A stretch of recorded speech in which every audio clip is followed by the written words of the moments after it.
Hey, Paula Rizzo here, and I wanted to give you a couple of tips on how to handle an on-camera interview in a studio because I just did it myself. So I'm practicing what I preach. So I'm going to tell you how I prepared for this interview.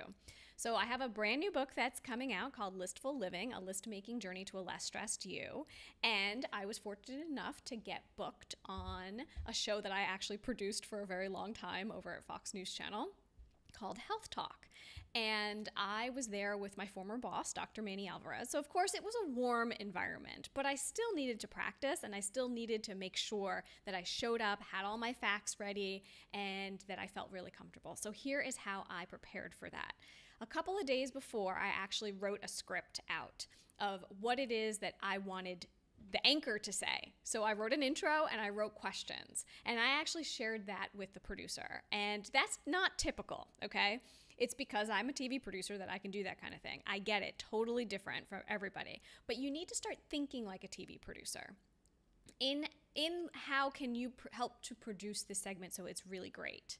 So I took the questions and I started to answer them.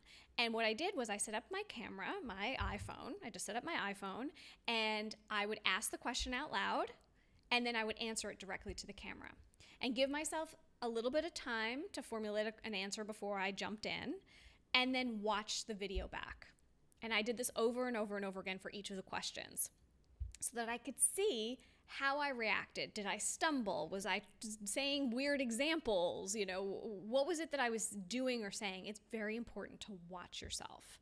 So that is 100% something that you should do if you're looking to get ready for a TV segment, if you get booked.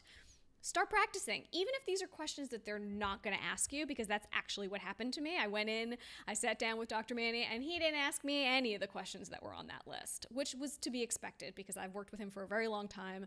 And as his producer, I remember he would do that all the time. So I was sort of prepared for an off-the-cuff conversation, but make sure that you know your stuff. Even if they ask, this is what I say to all my media training clients, it shouldn't matter what questions they ask you.